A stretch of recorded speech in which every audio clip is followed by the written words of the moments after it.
এই পৃথিবীতে যারা বাবা হারা আছেন, যারা মা হারা আছেন, এবার সিদ্ধান্ত নেন আপনার মায়ের জন্য, আপনার বাবার জন্য কি করেছেন পৃথিবীতে বসে।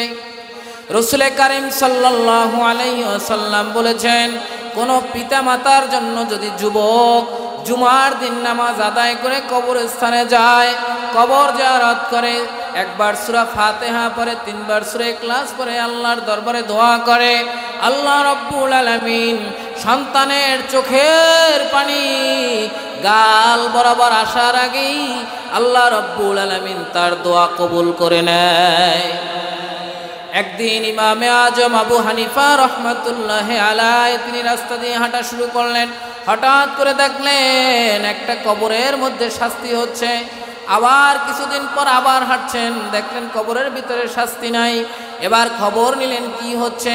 বাড়িতে যাওয়ার পর খবর নিলেন এই ছেলের, এই সন্তানটা, এই বাবাটা পৃথিবীতে সন্তান মায়ের রেহেমে রাখা অবস্থায় গর্ভে থাকাকালীন সময় ইন্তেকাল করেছেন, কিন্তু বলে গেছেন আমার যদি ছেলে সন্তান হয় তাহলে মাদ্রাসায় ভর্তি করে দিও।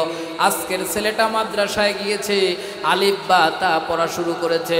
এজন্য আল্লাহ রাব্বুল আলামিন তাকে তামাম জীবনের গুনাহখাতা ক্ষমা করে তাকে মাফ করে দিয়েছে।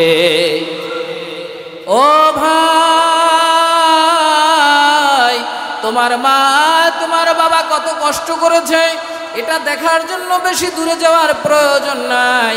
তোমার সন্তান আল্লাহ দিয়েছে, এখন তুমি একবার সিদ্ধান্ত নাও, চিন্তা করো তোমার সন্তানকে কতবার আব্বু বলে ডাকো, তোমার সন্তানকে কতবার ভালো ভালো খাবারের ব্যবস্থা করো, তোমার সন্তানের জন্য তোমার পরাণটা বের হয়ে যায়, মাথার গাম পায়ে ফেলে কাজ করে তুমি চলে এসো বাড়িতে, বাবার কাছে আবদার করে আমাকে সাইকেল কিনে দাও, আমাকে ডালিম কিনে দাও, আমাকে আনার কিনে দাও, আমাকে আঙ্গুর কিনে দাও, আমার বউর প্রয়োজন, আমার একটা শার্টের প্রয়োজন, একটা পাঞ্জাবির প্রয়োজন, একটা টুপির প্রয়োজন।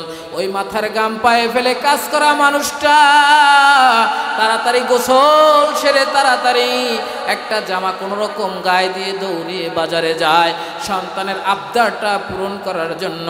আপনি যদি এই রকমের আবদার পূরণ করার জন্য যেতে পারেন, আপনার পিতামাতাও তো আপনার আবদার এভাবে পূরণ করেছে।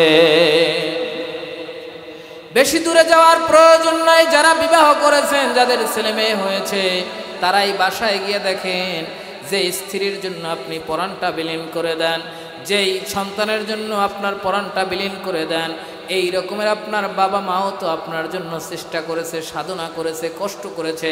আপনার মা আপনার বাবা এখন মুরব্বী হয়ে গেছে, আপনি গিয়া বলেন, কোনো কথা বললে আপনি সাথে সাথে বলেন তুমি বোঝো না। এই রকমের ভাষা যখন আপনি ব্যবহার করেন, আল্লাহ তাআলা সূরা বানী ইসরাঈলের মধ্যে বলতেছেন তোমরা এমন কোনো কথা বলবে না যখন তোমাদের কথা শুনে, সন্তানের কথাটা শুনে পিতামাতা বলে উফ শব্দ ব্যবহার করে। লা তাকুলু উফেন, এই যে ওয়ালা তানহারহুমা, তোমরা তাদেরকে ধমক দেবে না।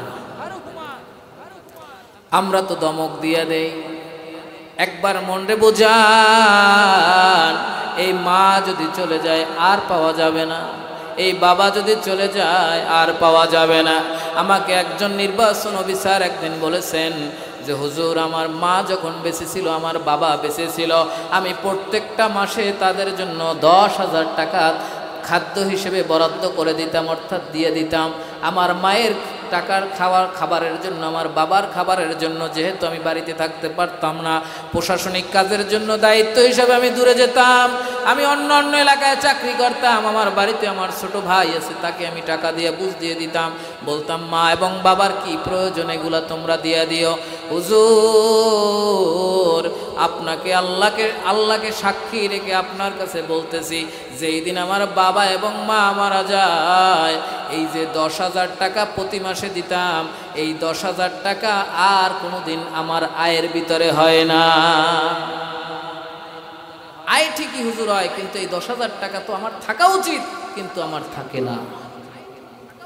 আপনার মা মারা গেছে অনেক বছর হলো, আপনার উচিত কবরস্থানে গিয়ে আপনি কিচ্ছু দোয়া খায়ের করেন, ভিক্ষুকদের কিছু দেন।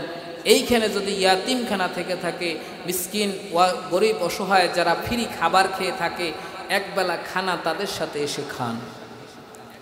মা মনকে বুঝাবেন যে আমার মা আমার বাবা বেঁচে থাকলে হয়তো বা আমার তো প্রতি মাসে 2000-3000 টাকা যাইতো, তো আমি আজকের এই মুহূর্তে আমি সিদ্ধান্ত নিলাম প্রতি মাসে আমি এই ইয়াতিম মিসকিন অসহায় গরিব হেফজোখানায় যারা থাকে এদের নিয়ে একবেলা একটু মাছ হোক গোস্ত হোক এটা নিয়ে খাবো আর আমার পিতামাতার জন্য দোয়া করব।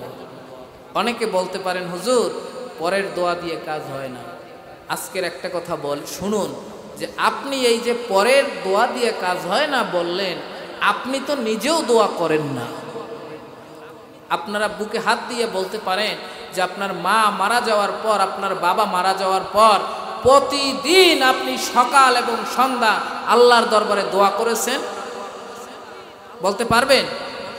কথা কয় না, বলতে পারবেন?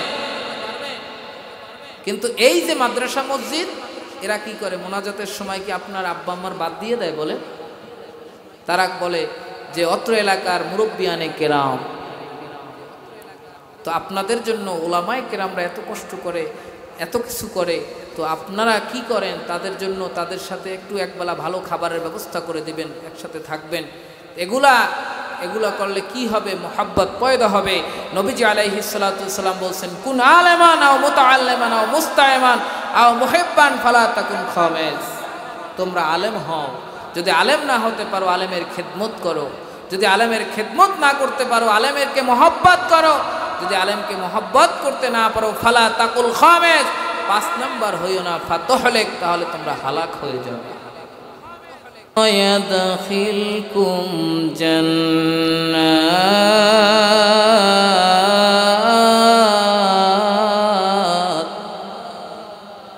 যদি তোমরা পৃথিবীতে আল্লাহ এবং আল্লাহর রাসূলকে ভালোবাসতে পারো, ঈমান আনতে পারো, তাহলে কি হবে? আল্লাহ রাব্বুল আলামিন তোমাদের গুনাহগুলো ক্ষমা করে দিবে। শুধু ক্ষমা করেই দেবেন না, আল্লাহ রাব্বুল আলামিন তোমাদের জন্য একটা জান্নাত রেডি করে রেখেছে।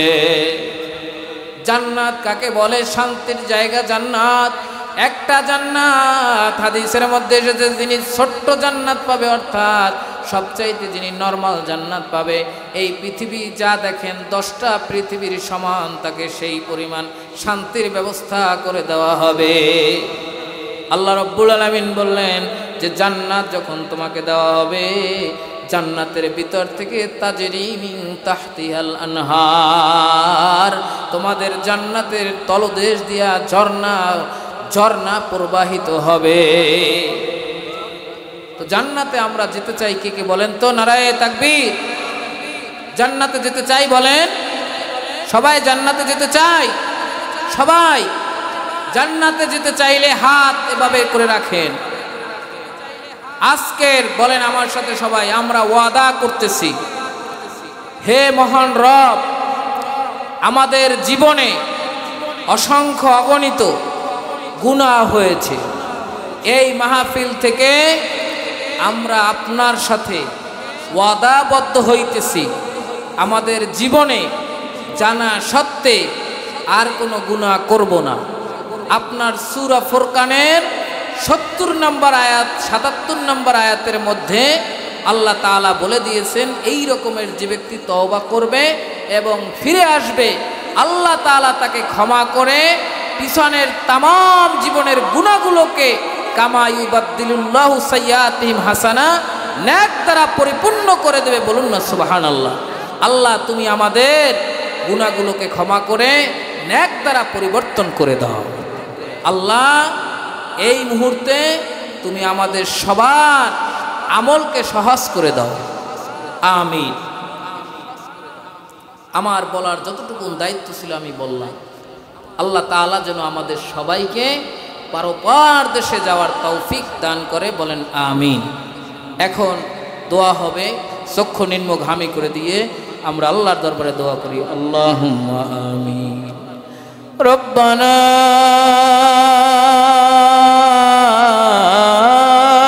জালামনা আনফুসানা ওয়া ইল্লাম তাগফির লানা ওয়া তারহামনা লানাকুনান্না মিনাল খাসিরিন। রব্বুল আলামিন গভীর রজনী আমার যুবক ভাইয়েরা, বৃদ্ধ বাবাজিরা, পর্দার অন্তরালে মা বোনেরা দুইটা হাত তুলে দিয়েছে। মাবুদ মেহেরবান, তোমার শাহী দরবারে ফরিয়াদ করি, মাগরিবের পর থেকে এই পর্যন্ত যত আলোচনা হয়েছে, যা কিছু নেকামল হয়েছে, তামাম নেকামল টুকুন তুমি কবুল করে নাও। মালিক,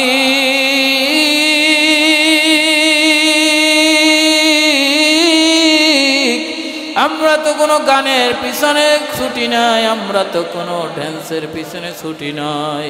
তোমাকে পাওয়ার জন্য এই গভীর রাত পর্যন্ত মাঠের মধ্যে আমরা দুইটা হাত তুলে দিয়েছি, বসে রয়েছি। আল্লাহ গো, তুমি আমাদের তামাম জীবনের গুনাহ খাতা মাফ করে দাও। মালিক, যা নেকামল হয়েছে তামাম নেকামলটুকু সরওয়ার কায়নাত মুহাম্মদুর রাসূলুল্লাহ সাল্লাল্লাহু আলাইহি ওয়াসাল্লামের রওজা আথারে বকশিশ করে দিলাম, পৌঁছিয়ে দাও। মালিক, পৃথিবীর ভিক্ষুক তো এক দুয়ারে গেলে পায়, অন্য দুয়ারে আবার যায়, সে দুয়ার থেকে ফিরে আসলে আবার অন্য দুয়ারে যায়। তোমার দরবার ছাড়া তো আর আমাদের কোনো দুয়ার নাই। তুমি আমাদের তামাম জীবনের নেক আমলগুলো কবুল করে নাও। মালিক, পৃথিবীর যে কোনো প্রান্তে থাকলে ফেসবুকের মাধ্যমে, ইমেইলের মাধ্যমে, হোয়াটসঅ্যাপের মাধ্যমে, ইমোর মাধ্যমে খবর নেওয়া যায়। আর বাড়ির কাছে বাঁশ বাগানের নিচে বাবা মা, দাদা দাদি, নানা খালা খালু, ফুফা ফুফি, ভাই বোন, ভগ্নিপতি, শ্বশুর শাশুড়িকে দাফন করে আসলাম, নিজের হাত দিয়া মাটি দিলাম, নিজের হাত দিয়া কবরে দাফন করে রেখে আসলাম। একদিনের জন্য খবর নিতে পারি না, আর পারবো না। আল্লাহ, গভীর রজনীতে আমার মা বাবা, দাদা দাদি, নানা নানি, শ্বশুর শাশুড়ি, ভাই বোনদেরকে আপনি চিরদিনের জন্য ক্ষমা করে দেন।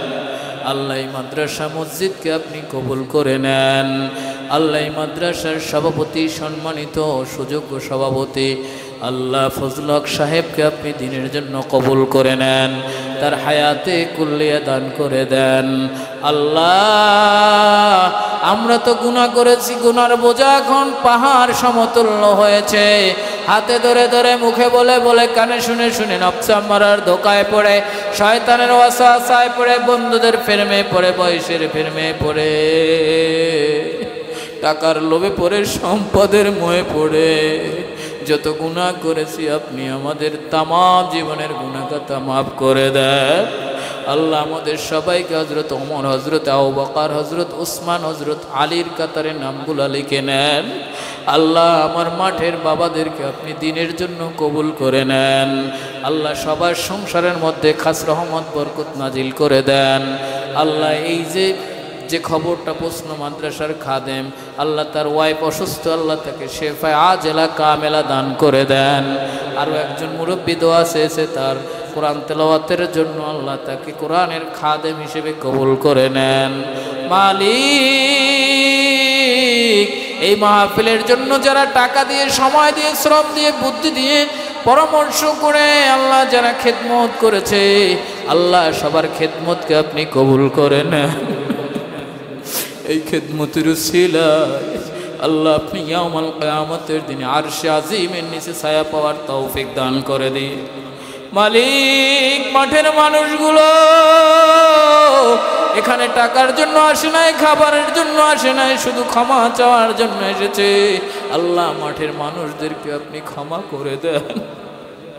এদের সবাইকে আল্লাহ ক্ষমা করে জান্নাতবাসী হিসেবে কবুল করে নেন। আল্লাহ, যত গুনাহ করেছে গুনাহগুলো মাফ করে দেন। আল্লাহ, যারা ঋণী আছে ঋণ পরিশোধ করার তৌফিক দান করে দেন। যারা অভাবী আছে অভাব দূর করে দেন। যাদের মেয়েদের বিবাহ হচ্ছে না তাদের বিবাহের ব্যবস্থা করে দেন। যাদের ছেলে মেয়েদের চাকরি, ছেলেদের চাকরি হচ্ছে না, চাকরির ব্যবস্থা করে দেন। আল্লাহ আমি তাদের ছেলের সমান, কারো ভাইয়ের সমান। আল্লাহ ওয়াদা নিয়েছি আমরা কোনো হারাম কাজে লিপ্ত হব না। আল্লাহ আমাদের রিজিকের মধ্যে আপনি বরকতের ব্যবস্থা করে দেন। আমার ব্যবসায়িক ভাইদের আল্লাহ বরকতের ব্যবস্থা করে দেন। আমার যুবকরা যারা কাজ করে মানুষের বাড়িতে, আল্লাহ শারীরিক সুস্থ রেখে আল্লাহ কাজ করার তৌফিক দান করে দেন। পিতামাতার খেদমত করার তৌফিক দান করে দেন। আল্লাহ এলাকায় যতগুলো কবর আছে প্রত্যেকটা কবর চিরদিনের জন্য জান্নাতের বাগান বানায়া দেন। মাইকের আওয়াজ যতদূর পর্যন্ত যায়, যতগুলো কবর আছে প্রত্যেকটা কবরকে আপনি জান্নাতুল ফেরদাউসে পরিণত করে দেন। মালিক, এই মাদ্রাসার উস্তাদ মহোদয়কে আপনি কবুল করে নেন। যারা শিক্ষকতা করে আল্লাহ সবাইকে আপনি দিনের খাদেম হিসেবে কবুল করে নেন। আমার ছাত্রদেরকে আল্লাহ প্রত্যেকটা ছাত্র এভাবে মাদ্রাসা পরিচালনা করতে পারে, এভাবে যোগ্য সন্তান হওয়ার তৌফিক দান করে দেন। পিতামাতার কোলে উপযুক্ত সন্তান হওয়ার তৌফিক দান করে দেন। মালিক, সভাপতি সাহেবের মনের ভিতরে যে আশা আছে আল্লাহ, এরকমের মাদ্রাসা মসজিদে ক্লাসের সাথে করতেছে আল্লাহ, আমার যুবক ভাইয়েরা তারাও সাহায্য সহযোগিতা করতেছে, ছাত্র দিতেছে আল্লাহ, ছাত্রী দিতেছে, প্রত্যেকের খেদমতকে আপনি কবুল করে নেন। মালিক, কত মানুষ মক্কাতুল মুকাররমায় যায়, মদিনাতুল মুনাওয়ারায় যায়, লাব্বাইক আল্লাহুম্মা লাব্বাইক বলে সারা দেয়। আল্লাহ আমাদের এই দুইটা হাত কাবার সাথে লাগার তৌফিক দান করে দিন। নবীজির রওজার কাছে গিয়ে দাঁড়াইয়া সালাম দেওয়ার তৌফিক দান করে দিন। আমার যে সকল বাবারা এখনো যেতে পারে না সবাইকে যাওয়ার তৌফিক দান করে দেন। মাহফিলকে কবুল করে নেন। আমি যা গুনাহগার যা বললাম আমার বাবারা ভাইরা শুনলো, আমাদের উভয়দেরকে মানার তৌফিক দান করে দেন। ওয়াসাল্লাল্লাহু তাআলা আলা খায়রি খালকি নূরে আশি সাইয়্যিদি মুহাম্মদ ওয়া আলা আলিহি ওয়া সাহবিহি আজমাইন। অত্র এলাকার যারা প্রবাসী আছে আল্লাহ সবাইকে সহি সালামতে থাকার তৌফিক দান করে দিন। পিতামাতা আত্মীয় স্বজনের জন্য, সন্তান সন্ততির জন্য হালালভাবে ইনকামের ব্যবস্থা করে দিয়ে আরহামনা মাহুম। ইন্তেকাল তো হতেই হবে আল্লাহ, এ দুনিয়ায় তো থাকা যাবে না আল্লাহ। দুনিয়া থেকে যাওয়ার আগে কবরে যাওয়ার জন্য যে আমল দরকার সেই আমল আমাদের করার তৌফিক দান করে দিন। কবরে পড়া মানুষগুলোর অবস্থা কেমন? সাগরের মধ্যে যদি কোনো জাহাজ ডুবে যায়, মানুষগুলো ডানে তাকায় বামে তাকায়, কোনো সাহায্যকারী আছে কিনা? এই কবরে পড়া মানুষগুলোর অবস্থা হলো তেমন। আল্লাহ আমাদেরকে কবরে যাওয়ার আগে নেক আমল বেশি বেশি করে যাওয়ার তৌফিক দান করে দিয়ে وفوض أمري إلى الله إن الله بصير بالعباد। আল্লাহ যারা অসুস্থ আছে সবাইকে শেফায়ে আজলা কামেলা দান করে দেন। এই মাহফিল কিয়ামত পর্যন্ত কায়েম দায়েম থাকার ব্যবস্থা করে দিয়ে সুবহান রাব্বিকা রাব্বিল ইজ্জাতি আম্মা ইয়াসিফুন সালামুন আলাল মুরসালিন আলহামদুলিল্লাহি রাব্বিল আলামিন। ওয়াজাল আখিরা কালিমাতিন ইনদাল মাউত কালিমায়ে তাইয়্যিবা লা ইলাহা ইল্লাল্লাহু মুহাম্মাদুর রাসূলুল্লাহ।